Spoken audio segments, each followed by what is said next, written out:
Bulletin में सबसे पहले बात करेंगे वजीर आला पंजाब के मुआविन बराए सियासी अमूर ओन चौधरी ने अपने ओहदे से इस्तीफा दे दिया है। जराये के मुताबिक ओन चौधरी पर अरकान असम्बली को तरीन ग्रुप में लाने के लिए लॉबिंग का इल्ज़ाम है।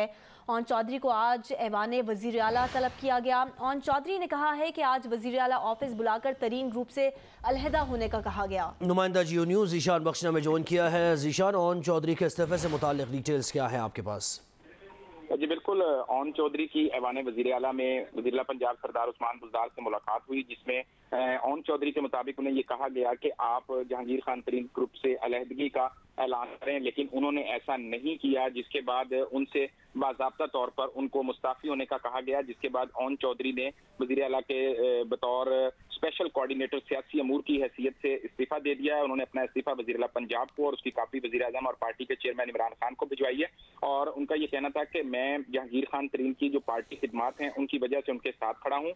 और इमरान खान ने अपने इस्तीफे के अंदर उन्होंने खास तौर पर अपना जो पॉलिटिकल एक्सपीरियंस था वो शेयर करते हुए उन्होंने कहा कि उनके साथ एक दफा नहीं 2 मरतबा ये हुआ कि उनको ये जिम्मेदारी सौंपी गई और दोनों मरतबा उनसे ये ओहदा वापस लिया गया। अपने इस्तीफे में ओन चौधरी लिखते हैं कि मैंने अपनी फैमिली को नजरअंदाज करके पार्टी के लिए खिदमात दी। वजीर आजम के हल्फ उठाने से पहले भी अफसोसनाक अंदाज में मुझे ओहदे से हटाया गया। ओन चौधरी के इस्तीफे के मतन में ये लिखा है कि वजीर आला का मुशीर बनाकर उनको दूसरी मरतबा इस ओहदे से हटाया गया। उनका कहना था आज भी वजीर आला दफ्तर ने तरीन ग्रुप से ताल्लुक तोड़ने का कहा। तरीन ग्रुप से ताल्लुक न तोड़ने की सूरत में उन्हें मुस्ताफी होने की पेशकश की गई। और ओन चौधरी ने अपने इस्तीफे में कहा कि जहांगीर तरीन की काविशों से ही तहरीक इंसाफ 2018 के इलेक्शन के बाद हुकूमत में आई। उनका कहना था कि मेरा ज़मीर मुझे जहांगीर तरीन को छोड़ने की इजाजत नहीं देता। जहांगीर तरीन के साथ खड़े होने को इस्तीफे पर तरजीह देता हूं और यही वजह है कि आज मैं वज़ीर पंजाब के मुआविन की हैसियत से मुस्ताफी होता हूं और बतौर जहांगीर तरीन ग्रुप के रुकन के मैं उनके साथ काम अपना जारी रखूंगा। इस्तीफा 5 अगस्त 2021 की डेट में टाइप शुदा ये इस्तीफा है।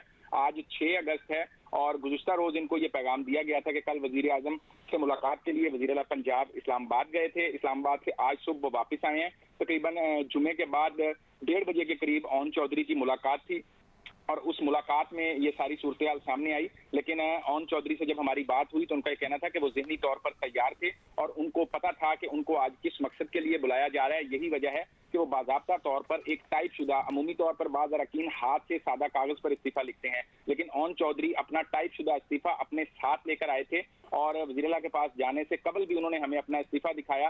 नमाज जुमा की ब्रेक में उनका इस्तीफा मेरे पास मौजूद है, अगर मुझसे मांगेंगे तो मैं एक दफा छोड़ के 10 दफा इस्तीफा देने को तैयार हूं। और वही हुआ कि जब उनसे इस्तीफे की उनको पेशकश की गई तो उन्होंने फौरी तौर पर अपना इस्तीफा वज़ीर आला पंजाब को पेश कर दिया। बहुत शुक्रिया ज़ीशान बख्श, आपने डिटेल्स दी। PTI के रहनुमा राजा रियाज ये कहते हैं कि अगर उनसे इस्तीफे तलब किए गए तो वो इसके लिए भी तैयार हैं। जियो न्यूज़ से गुफ्तगू में राजा रियाज का कहना था कि जहांगीर तरीन को नहीं छोड़ेंगे, आइंदा चंद रोज़ में मुश्तरका फैसला करेंगे। उन्होंने कहा कि दबाव डालकर इस्तीफे लेने से पार्टी को नुकसान पहुँच सकता है।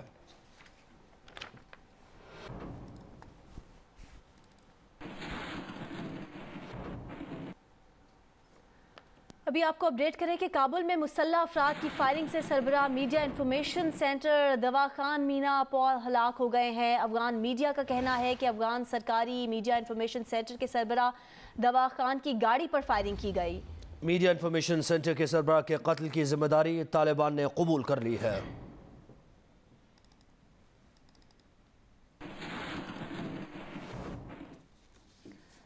अभी आपको बराह रास्त लिए चलेंगे। मुस्लिम लीग नून के रहनुमा अताउल्लाह तारर और अज़मा बुखारी लाहौर में प्रेस कॉन्फ्रेंस कर रहे हैं। से गिरफ्तार कर लेना चौधरी शुगर मिल केस जिसमें है ही कुछ नहीं, उसके बाद मियां नवाज शरीफ की गिरफ्तारी डाल के उनको एक जेल से दूसरे आप अकूबत खाने में ले गए, तो इसके पीछे क्या महरकात थे? और जब मियां नवाज शरीफ साहब की एक रात हालत बिगड़ी तब मियां नवाज शरीफ नैब की तहवील में थे, जिस्मानी रिमांड पर नैब के पास ठोकर न्याज बेग पर मौजूद थे। अब जब उनके ब्लड टेस्ट रूटीन के मुताबिक करवाए गए, हमने तो नहीं करवाए, उनका पहला blood test National Accountability Bureau Lahore के DG सलीम शहजाद साहब ने करवाया। वो आज भी इधर लाहौर में ही पोस्टेड हैं, उनसे पता करवाया जा सकता है कि जब मियां नवाज शरीफ का पहला ब्लड टेस्ट हुआ वो नैब ने करवाया या हमने करवाया, और जब उस ब्लड टेस्ट में उनका प्लेटलेट काउंट लो आया तो ये बड़ी एक दिलचस्प कहानी है। नैब के अफसरान और डीजी साहब मियां नवाज शरीफ के सेल में गए और उन्हें कहा कि जी आपकी तबीयत ठीक नहीं है, हमने ब्लड टेस्ट कराया, आपका प्लेटलेट काउंट ख़तरनाक हद तक लो आया है, हम आपको अस्पताल शिफ्ट करना चाहते हैं। उन्होंने कहा जी मैं कैदी हूँ, रात का बहुत ये लेट पहर हो गया है, तो मैं सोने लगा हूँ, मैं सुबह जब उठूँगा तब देखेंगे कि हॉस्पिटल जाना है कि नहीं जाना।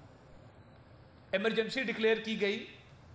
नैब के हुकाम ने सर्विसेज हॉस्पिटल लाहौर, जो कि हुकूमत पंजाब का हस्पताल है, उससे रब्ता कायम किया और इमरजेंसी डिक्लेयर करके एम्बुलेंस बुलवा के मियां नवाज शरीफ को नैब ऑफिस लाहौर से सर्विसेज हॉस्पिटल शिफ्ट किया गया।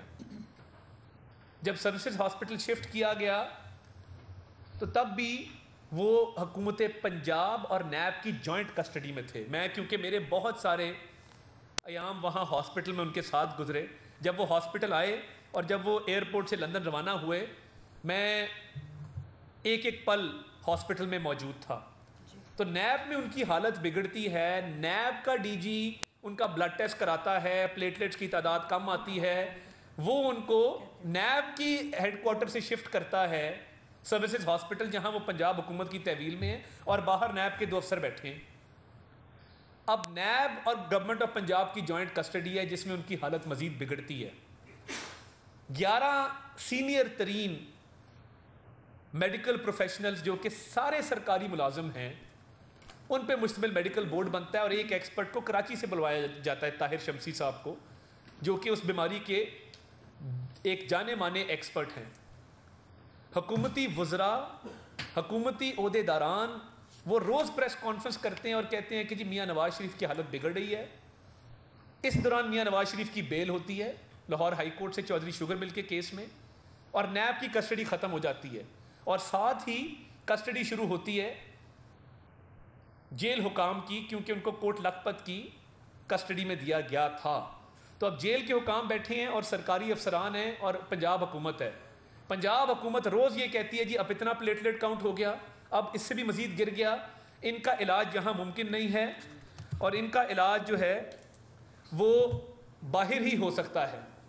ये हमने नहीं कहा, ये हुकूमत पंजाब के सीनियर तरीन लोगों की प्रेस कॉन्फ्रेंसेस में इस बात का जिक्र आया।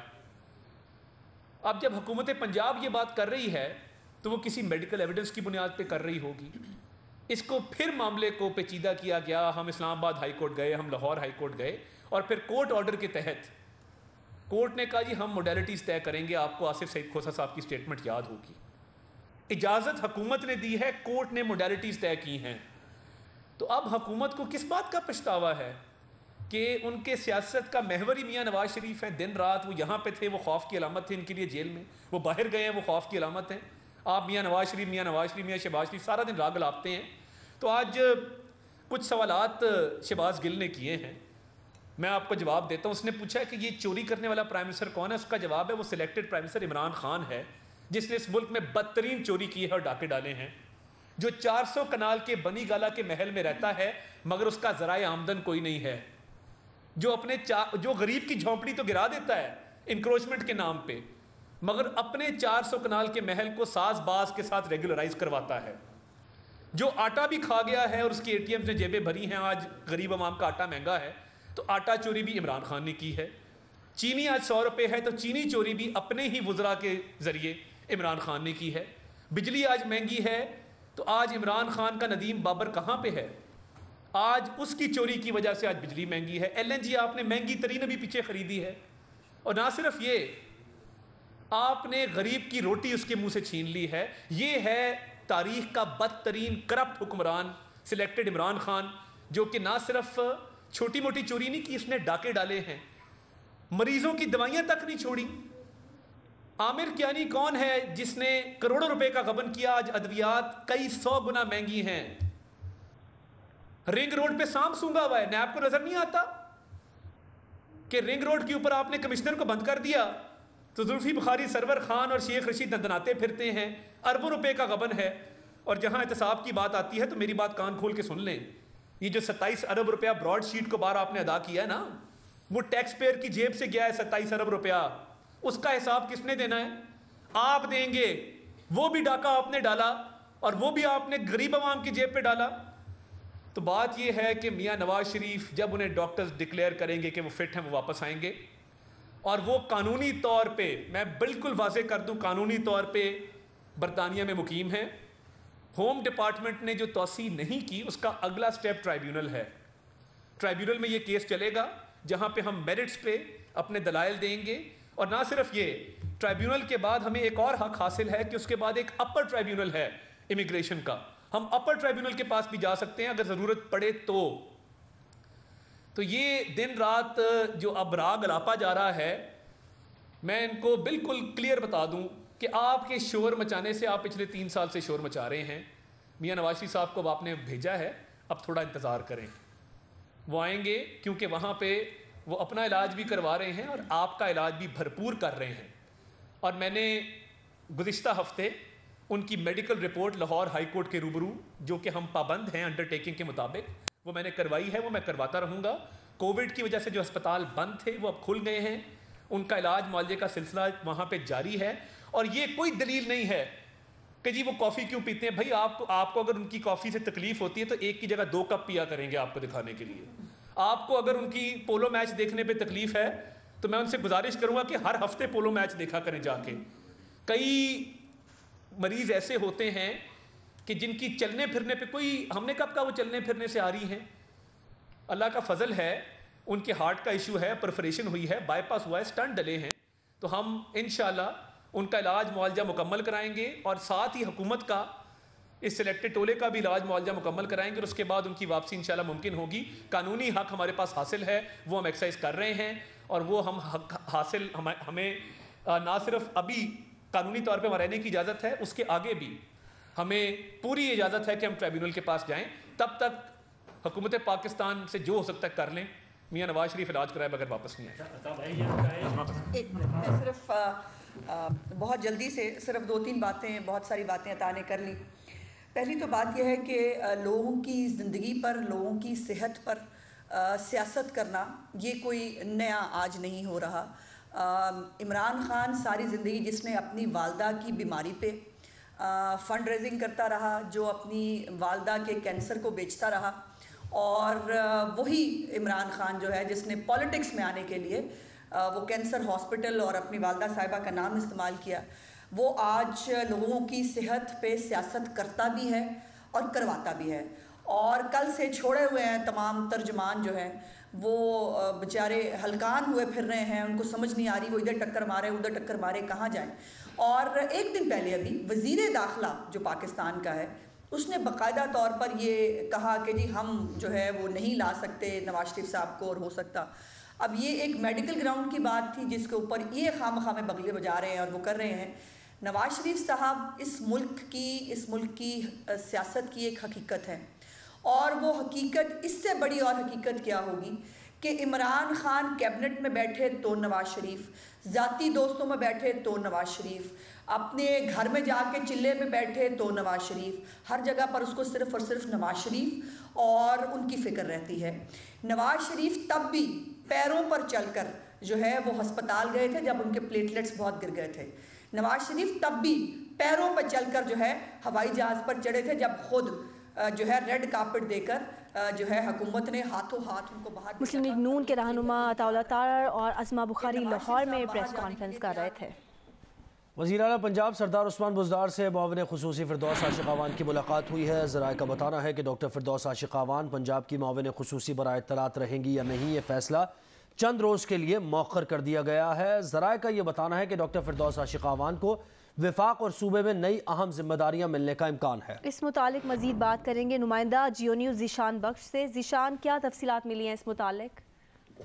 जी बिल्कुल, ओन चौधरी के इस्तीफे के बाद कहा जा रहा था कि मुआविन ख़ुसूसी बराए इत्तलात फ़िरदौस आशिक़ आवान से भी इस्तीफा तलब किया गया है, तो जियो न्यूज ने इस हवाले से जब डॉक्टर फिरदौस आशिक अवान से बात की तो उनका ये कहना था कि वज़ीर आला पंजाब से उनकी मुलाकात हुई है और अभी वो वज़ीर इत्तलात मजीद रहेंगी या नहीं, इस बात का जो हतमी फैसला है वो वज़ीर आला पंजाब वज़ीर आज़म इमरान खान से मुशावरत के बाद करेंगे। ताहम वज़ीर आला पंजाब ने इस बात का इंदिया दिया है कि वफाक की जानिब से डॉक्टर फिरदौस आशिक अवान की जो खिदमात हैं वो वफाक को उनको जिम्मेदारी देने के हवाले से वज़ीर आला पंजाब ने आगाह किया है।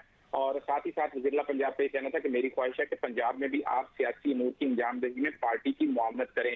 वज़ीर आला पंजाब ने फिरदौस आशिक अवान को क़यादत के पैगाम से भी आगाह किया और पार्टी का शुक्रिया अदा किया। फिरदौस आशिक अवान ने खास तौर पर उनका कहना था कि वज़ीर आज़म के टीम मेंबर के तौर पर जहां मुनासिब समझेंगे वो जिम्मेदारी लगा दें। ये फैसला किया जाएगा कि फिरदौस आशिक अवान रहती हैं पंजाब में या वफाक में चली आती हैं। इसी मामले पर बात करेंगे। लाहौर के ब्यूरो चीफ रईस अंसारी साहब ने हमें ज्वाइन किया। रईस साहब, कहिएगा क्या चल रहा है इस वक्त पंजाब हुकूमत में और क्या कोई अहम ओहदा वफाक में मिलने जा रहा है फिरदौस आशिक अवान को? देखिए, पहली बात यह है कि फिरदौस आशिक अवान जो है अब वज़ीर आला पंजाब उन्हें अपनी टीम का हिस्सा नहीं रखना चाहते और वज़ीर आला पंजाब ने जो है ये क़यादत को आगाह कर दिया है। अब ये कह लें कि क़यादत को आगाह करने का मतलब ये है कि अब वो जो है अल्टीमेटली अपनी इस्तीफ़ा देंगी तो कुछ दिन बाद देना पड़ेगा। और इस बारे में जो वज़ीर आला है उनको शिकायत ये थी, बल्कि उनके तहफ़्फ़ुज़ात ये थे कि जो फिरदौस आशिक को लाया गया तो उनका काम ये था कि वो पंजाब में जो काम हो रहे हैं उनको मीडिया पे बताएं, आवाम तक पहुँचें। लेकिन जब भी प्रेस कॉन्फ्रेंस हुई किसी वजीर के साथ तो पॉलिटिकल इशू तो कवर हो जाता था लेकिन कोई कवरेज ना हो पाई। और दूसरे साथ साथ उनको ये भी शिकायत थी कि जो डीजीपी आ रहा है इसकी रिस्ट्रिक्शन करनी ताकि ये अच्छी तरह जो हमारे काम है वो मीडिया तक और आवाम तक पहुँचाए जाएँ। तो इस बारे में जब उन्होंने डस्का इलेक्शन से पहले इस्तीफा दिया उसी का भी यही पस मंजर था, क्योंकि इससे पहले जो MNA का डस्का का इलेक्शन हुआ था उसमें डॉक्टर फिरदौस आशिक अवान ने इस्तीफा नहीं दिया था। इसमें ये कहकर इस्तीफा दिया था कि मैं हल्के में जाके कन्वेंसिंग करना चाहती हूँ। तो बात यह है कि जो वज़ीर आला हैं, जहाँ तक हमारे ज़राए हैं, जो इत्तलात का कलमदान है, शायद बाद में वज़ीर आला अपने पास ही रखें। उनका ये इरादा है कि जो इत्तलात का कलमदान है वज़ीर आला खुद चलाएंगे और अब नहीं या बाद में इनको सेंटर में ले जाया जाएगा और जहाँ पे ये ख़ानदानी मनसूबाबंदी वगैरह जो है उनको ये जिम्मेदारी दी जाने का इम्कान है। जी बहुत शुक्रिया। Bureau chief Lahore rice Ansari साहब हमारे साथ है और ये जो पंजाब में कुछ तब्दीलियाँ होने जा रही हैं इससे मुताल्लिक़ हमें बता रहे थे।